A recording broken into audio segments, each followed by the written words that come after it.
Yannick Bonnard, le chauffeur du tracteur.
Elle est belle notre agriculture.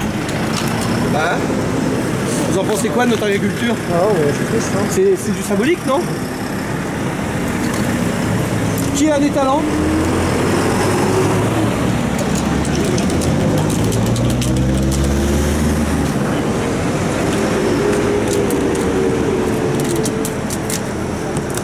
Qui veut repeindre les fleurs? C'est que les fleurs. Putain, mais c'est pas solide, hein, mon chien.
On descend ça, sans le casser, parce que j'ai pas assez grand de panneau pour écrire. Ouais.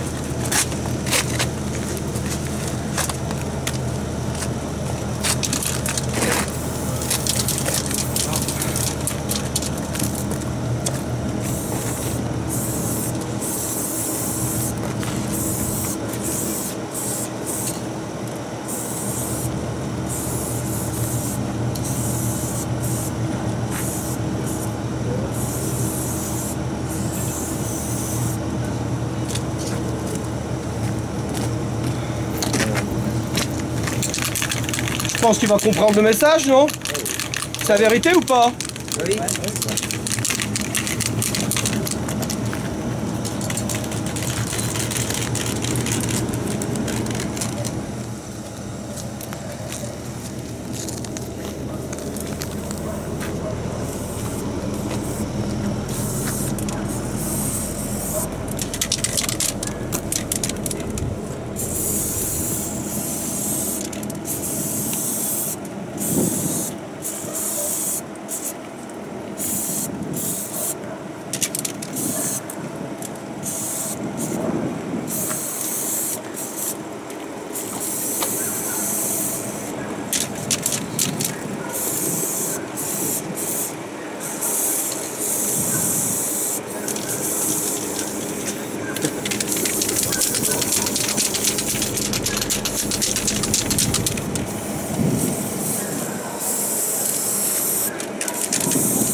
Bon, le message est passé. Hein.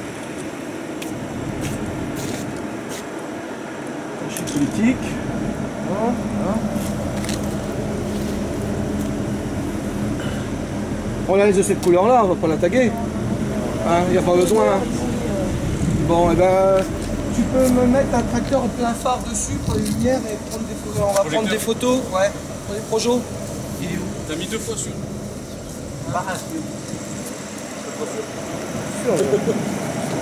Oui, ouais, bon. Ouais, excuse-moi, j'étais l'action. Ouais, on va mettre un peu de lumière. Tu peux faire quelque chose, non? Hein? Ah oui, le lait. Bah oui, le lait. Bah, le lait. Qui a du lait? Là, en face. Là. Ok, bah. Bah ici, hein.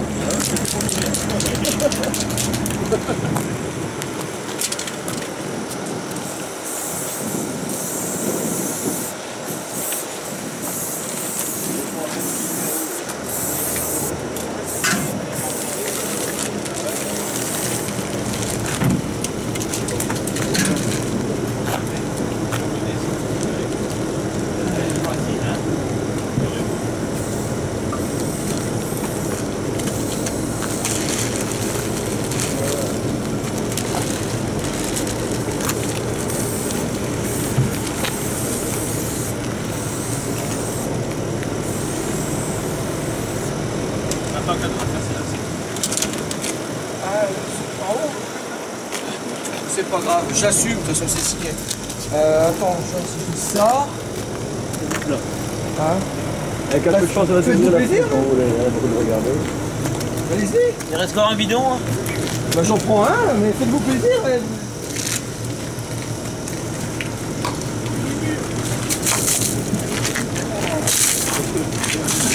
prenez juste ça. Hop. Doucement, il a dit. Ça pour le bidon. Ah, ça va.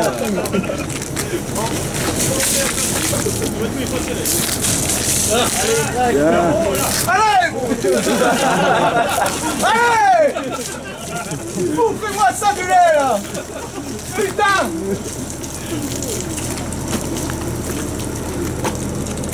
Allez, ils ont bien On va essayer.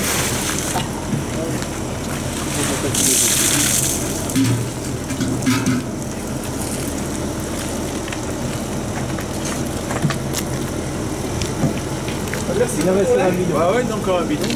Ah, il y en a. Oh! Ah oui, ça c'est Ah oui! Bah dans la boîte à lettres. À voter, c'est une urne. C'est symbolique, mais c'est une urne. Là, ils m'en foutent plein la main.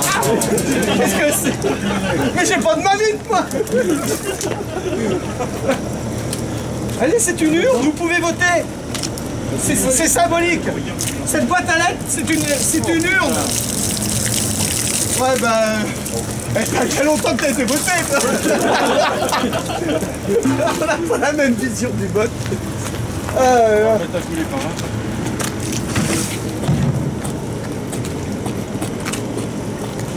Ça vaut pas grand chose. Non, non, ça vaut pas grand chose.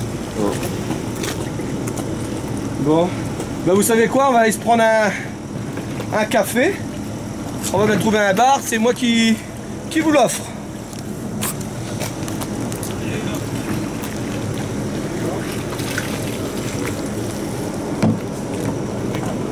Hein? C'est nickel, hein? Je veux dire, il avait laissé de faire exprès. Qui c'est qui a dit que ça n'avait jamais servi?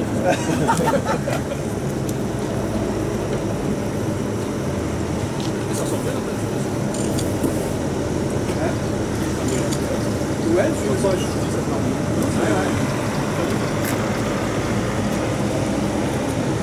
Parce qu'à côté, ça nous ou pas?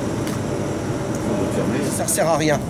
Moi, c'est ce que je veux que vous passiez au message aujourd'hui. Vous pouvez saisir un médiateur de crédit, il est gratuit et il sert justement à aider à négocier les banques. Moi, aujourd'hui, j'ai des agriculteurs. Moi, j'étais le 6e cas, j'ai saisi le médiateur. Certes, j'ai du bagou, donc j'ai pas eu besoin de faire grand-chose, mais je suis passé de 6,60 à 2%. Et j'ai demandé un différé de remboursement. Il faut savoir aussi une chose, c'est qu'on a encore que très peu aujourd'hui à avoir touché des aides. Moi personnellement, le dossier a été déposé au mois de septembre, j'attends toujours les 4 000 € promis pour moi et 4 000 € promis pour mon épouse. On est 2 700 comme ça, aujourd'hui je suis même pas sûr qu'il y ait eu 100 versements de fait. Que sur les premiers dossiers en port, c'est tout. Donc ça suffit les aides, ça suffit les promesses à la Le Foll, 290 millions d'euros aujourd'hui, ce qui a été cherché entre guillemets soi-disant la FNSEA. Il faut savoir que tous ceux qui vont bénéficier du premier FAC ne pourront pas rebénéficier de ces aides-là. D'accord? C'est-à-dire que la crise continue pour ceux qui toucheront les 8 000 € ou 4 000 € par exploitant. Mais on est soumis au minimis agricole, c'est-à-dire que tous les 3 ans, maximum, 15 000 € maximum d'aide. D'accord? Donc quand vous perdez 40 ou 45 000 € par an, le calcul est vite fait. Hein. 15 000 € pour 100 000 € ou 150 000 € selon l'exploitation de perdue, il n'y a pas besoin de sortir d'agrotechnique ou de l'ENA pour le comprendre, tout simplement. Maintenant, je vais téléphoner à Huette.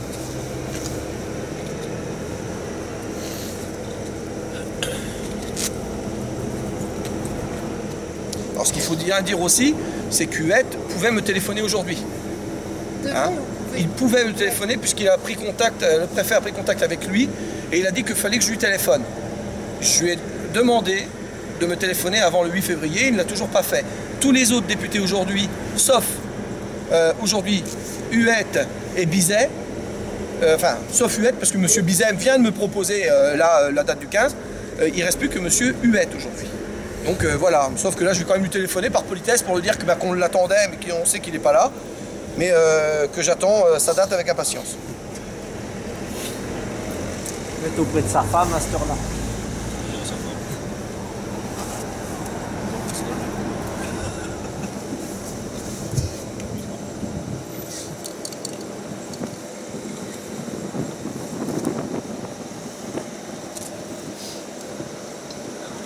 Allô? Allô, monsieur Huette? Bonjour, Yannick Bodin, coordination rurale. Désolé de vous téléphoner si tard. Je viens vers vous pour vous demander s'il y a moyen qu'on puisse vous rencontrer rapidement, suite au courrier que je vous ai envoyé la semaine dernière.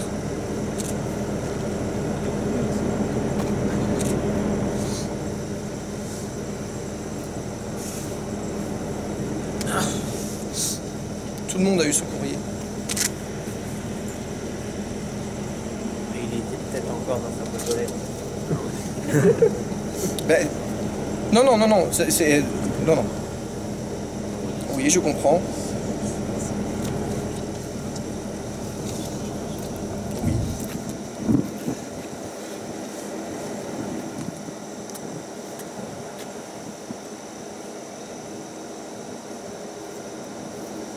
Donc vous êtes sensibilisé.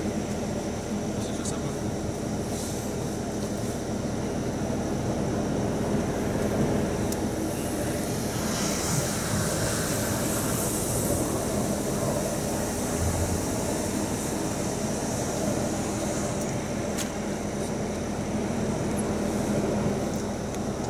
Bah, malheureusement, votre permanence est pas loin de mon site, c'est vrai, mais vous inquiétez pas. Mais aujourd'hui, tous les députés ont répondu. Non, tous les députés ont répondu aujourd'hui. Non, non, il n'y a rien de politique, hein, quel que soit. Non, non, je suis pas de gauche, hein, je suis ni de droite non plus. Mais peu importe, c'est pas là le problème aujourd'hui. Le problème, c'est qu'aujourd'hui, on est aujourd'hui un nombre d'agriculteurs présents ici et qu'on vit des moments difficiles. Et normalement, vous avez eu ce courrier et j'attends.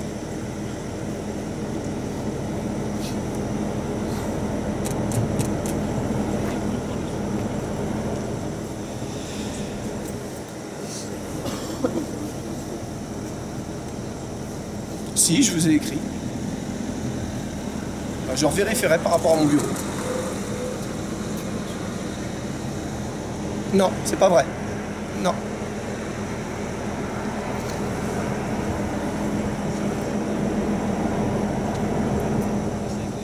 D'accord. La prochaine fois, je vous enverrai un courrier recommandé. D'accord.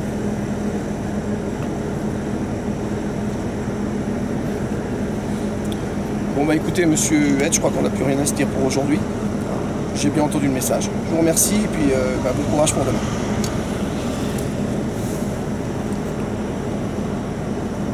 C'est tout. Voilà. Donc tous les politiques ont eu un courrier. Monsieur Huette vient de me dire que lui, il n'avait toujours pas reçu et que vous avez qu'à l'envoyer par lettre recommandée. Ce qui est étonnant, c'est que tous les députés partout m'ont téléphoné, j'ai des rendez-vous aujourd'hui avec chacun d'entre eux hein, pour la fin de semaine, vendredi avec monsieur Gosselin. Il a été lundi le premier à me téléphoner alors qu'il n'y avait eu aucune action, donc dès lundi matin, et donc ça a été vérifié moi par mon bureau, et voilà la mauvaise foi, c'est tout. Après maintenant, il n'apprécie pas le fait que ça soit ici, parce qu'il dit que c'est un acte politique. Je tape pas contre la droite, je tape pas contre la gauche. On a bien été au moment du SPACE au salon de l'agriculture, enfin au salon du SPACE à Rennes, et c'était bien sous la gouvernance de monsieur Le Foll. Donc bon, mélanger cela à la politique, je trouve ça petit. Faire allusion indirectement, parce que malheureusement, j'avais fait intervenir Madame Le Pen sur une exploitation parce que j'avais invité tous les politiques à venir et qu'il n'y a que elle qui est venue. Je vois gros comme le nez au milieu de ma figure que voilà, il n'y a pas besoin de parler beaucoup pour comprendre ce qui est en train de se faire. Voilà. Donc demain, il va être à l'Assemblée en commission par rapport à l'agriculture pour bouger les choses. Voilà. Hein. Moi, j'estime qu'aujourd'hui, l'action, en fin de compte, met une pression énorme sur certains, mais surtout en garde les autres sur le fait que si on n'obtient pas quelque chose, toutes les permanences seront visées, mais cette fois-ci, ça ne sera pas aussi gentil que cela. Parce que là, ça reste un acte de symbole. Et je pense que vous êtes là, journaliste, pour le comprendre. Vous voyez bien qu'on n'a pas fait de dégradation qui n'est pas nettoyable. Tout est nettoyable, puisque ce qui a été fait là, c'est exactement la même chose qui a été faite lundi. Et quand vous êtes arrivé, vous avez bien remarqué que tout était propre. Et c'est pour ça que je tiens à ce que ça soit que sur les vitres, parce qu'indirectement, les vitres sont nettoyables. Voilà. Et voilà. Maintenant, après, la vache, pour moi, j'estime que dans la situation qu'on est, devrait rester là jusqu'à temps que malheureusement, ou que l'agriculture tombe, ou que la vache tombe. Voilà. À noter. Merci de votre présence. Ah, et puis... j'espère pas. Ouais. J'espère pas. Le courrier que vous avez adressé aux députés, c'est un courrier, un courriel, les deux? C'était un courrier adressé donc aux députés assez fort, mais modéré avec les députés, plus dur avec les eurodéputés. D'accord. Donc les interpellant sur la situation actuelle, en dressant un constat que c'est le manque de courage politique de gauche, de droite, qui font que nous sommes arrivés là, puisqu'on demande un changement structurel sur notre agriculture. On ne demande pas à produire nécessairement plus. La logique, elle n'est pas là, puisqu'on nous dit aujourd'hui, investissez pour produire plus. Mais produire plus, quand vous n'avez pas les marchés, c'est se foutre une aiguille dans le pied, ça ne sert à rien. C'est encore trouver des investissements. Le Drian disait la semaine dernière qu'il fallait aider les agriculteurs à investir pour produire. Mais produire sans marché, il n'y a pas de logique. Moi, je suis d'accord de produire dans un marché responsable, responsabilisé au niveau de l'Europe, où quand il y a de la demande, eh ben, on appuie tous en même temps, et quand il n'y a pas de demande, on sait freiner. Aujourd'hui, nous sommes dans un système de soumission contractuelle qui n'intègre pas du tout les coûts de production. Depuis 2009, on le demande et on ne cesse que de le demander. Et le député aujourd'hui dit qu'il n'est pas au courant quand on vient. Ben, je le comprends, ouais, il n'est pas au courant qu'on vient, certes, mais il est au courant quand même qu'on est des esclaves. Et qu'on pourrait aller porter plainte aujourd'hui pour esclavagisme. On pourrait aller porter plainte aujourd'hui contre nos assistances à personnes en danger, dans les gens qui se suicident. C'est ces choses-là qu'on pourrait faire. Parce qu'indirectement, c'est quand même eux le pouvoir décisionnaire. C'est une forme de génocide, hein. Tout à fait. Et là, on est encore des gens posés, cadrés. Vous voyez, il y a beaucoup de jeunes agriculteurs qui se posent la question demain, comment je vais faire pour payer, parce qu'il y a des GA ici. Vous avez aussi des futurs GA. Enfin, là, je vois beaucoup plus de jeunes en future installation. Ou en installation, parce que installer, future installation, installer, en cours d'installation. Vous voyez, c'est des jeunes, quoi. Alors on arrête de dire aussi les JA c'est avec la Fédé. Non, les JA ils sont libres. Les jeunes agriculteurs ici, oui c'est des JA, jeunes agriculteurs. Mais c'est les jeunes agriculteurs qui viennent s'associer ici avec la CR. Il y a quelqu'un ici qui est là, mais qui est entre guillemets encarté Fédé, mais c'est même plus une question de CR, de Fédé, c'est une question de bon sens. Si on est tous là, c'est parce qu'on estime qu'il y a un malaise. Et on a des collègues qui sont là-bas, qui sont plus affiliés à l'autre syndicat, et ben ils sont là quand même. Ils montrent quand même... Personne de la fédération. Non. Ça, non, non. Et donc il peut y avoir des actions qui soient plus dures prochainement, non, par rapport à vos attentes écoutez, si on est reçu et que les attachés parlementaires travaillent sur nos dossiers qu'on va proposer, moi je dis, j'applaudis déjà M. Philippe Bas. Parce que M. Philippe Bas, que son attaché de parlementaire qui est de Saint-Laurent-de-Cuve, nous accueille samedi et nous ont déjà fait un... Moi j'ai parlé avec l'attaché parlementaire pendant près de 3 quarts d'heure. Ouais. Et j'ai apprécié l'homme et autant il ne me connaissait pas et on a appris à s'apprécier. Et maintenant je suis dans l'impatience de le rencontrer. Et il a déjà reçu par voie de mail les dossiers que nous, Coordination Rurale, avons proposé, enfin, sommes en train de proposer à tous les politiques qui nous reçoivent les uns après les autres. Donc là, notamment, la non-vente à perte sur les produits agricoles. Voilà. Que ce soit lait, porc, viande. Voilà. Votre projet là, de loi de non-vente à perte, ça va prendre du temps avant que ça soit voté. Je veux dire, oui, mais c'est pour ça qu'on demande des mesures d'urgence qui sont sur les remboursements de crédit, qui sont tout simplement le différé de remboursement,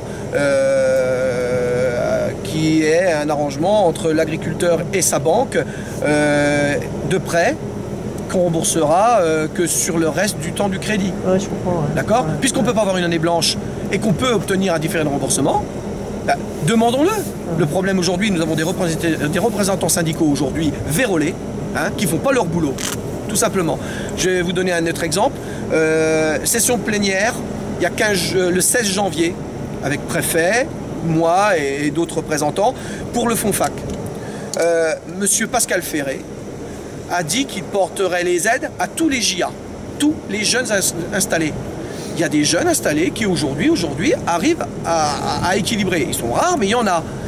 Quand il y en a 400 en Normandie, et qu'il y en aurait par exemple que 300 à pouvoir l'avoir, cette aide-là, et les 100 autres vivre normalement, excusez-moi, les 100 agriculteurs avec ces aides qui viennent quand même de fonds publics, de l'État, pour être reportés aux agriculteurs qui ont réellement besoin. Imaginez, sans aide qu'il n'y a pas besoin, ça fait 400 000 euros. 400 000 euros pour aider à restructurer des gens aujourd'hui qui sont dans la misère, qui font du porc.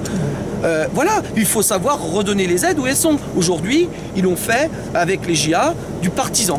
C'est-à-dire, il faut garder la coupe des JA avec nous. Donc, on leur propose et on leur promet qu'on va tout faire pour qu'ils aient les aides, même ceux qui n'ont pas besoin. Ben ça, c'est scandaleux.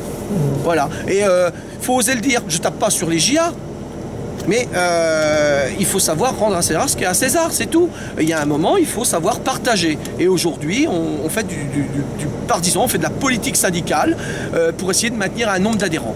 Voilà, on ne fait pas du syndicalisme pour défendre les agriculteurs. Et moi aujourd'hui j'essaie de parler avec mon cœur parce que beaucoup des gens qui sont là je les connais et j'en connais aussi beaucoup qui se déplacent plus parce qu'ils n'y croient plus et moi je me bats, c'est tout. Après maintenant le député je lui demande de se battre, voilà. Et on saura reconnaître quand il parlera, qu'on le verra filmé ou autre à l'Assemblée ou ailleurs sur des thèmes. Voilà, moi je suis venu ici il y a 1 an, il était d'accord avec toutes nos idées, il l'a dit. Le problème, quand on est d'accord avec toutes nos idées, eh ben on fait un rapport sur l'agriculture du département. On l'alertait sur ce qui allait venir. D'accord? Il y a plus d'1 an. Hein. On alertait, non, c'était au mois de février, excusez-moi, donc c'est maintenant, ça fait 1 an. On alertait sur ce qui allait se passer, hein, mais on nous a dit, il nous a dit, tout simplement, qu'il ne pouvait rien faire. Eh ben, quand on a un groupe parlementaire à l'Assemblée nationale, eh ben, on fait un rapport, et puis on pousse. Hein, parce qu'on est quand même dans un monde rural, et il est député d'un monde rural. Vous voyez, et j'espère que c'est un message qui passera, mais voilà, c'est des vérités que je dis aujourd'hui. Et le sentiment des agriculteurs, il est là. Hein. Et puis, qu'il aille porter plainte. Qu'il aille porter plainte, voilà.